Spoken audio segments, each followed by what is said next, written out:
السلام عليكم. لا تنسوا الاعجاب بالفيديو والاشتراك في القناة تشجيعا لنا لنستمر بنشر المزيد إن شاء الله.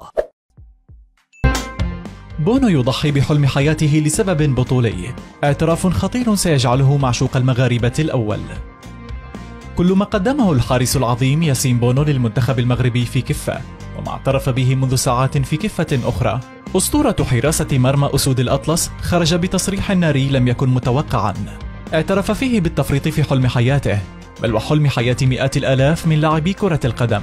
فقط من أجل هدف آخر أسمى سيجعله يتربع على عرش اللاعبين المغاربة ويدخل قلب كل مشجع مغربي إلى الأبد. فمن الصعب ألا يقدم أي لاعب مغربي بل عربي آخر على ما فعله بونو، حتى أن الصحف العالمية نقلت اعترافه مع الكثير من الاندهاش والاستغراب،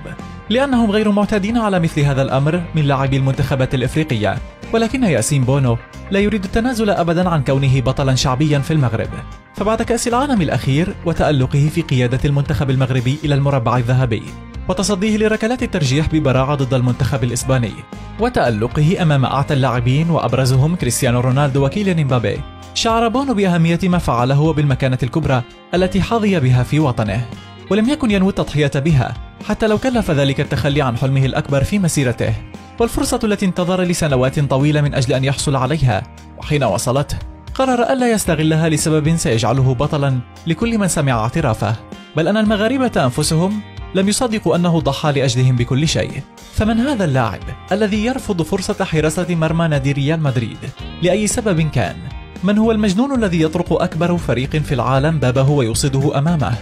أعرفكم بياسين بونو، أعقل مجنون ستعرفونه على الإطلاق يا سادة، والذي اعترف بنفسه أنه ضيع على نفسه فرصة اللعب لريال مدريد هذا الصيف، حيث كان الخيار الأول لنادي الملكي من أجل تعويض الحارس الأساسي المصاب تيبو كورتوا قبل التعاقد مع النجم الإسباني كيبا أريزابالاغا، ولكن الصفقة لم تكتمل مع نادي إشبيليا، وتحول بونو إلى الدوري السعودي ولعب بقميص نادي الهلال،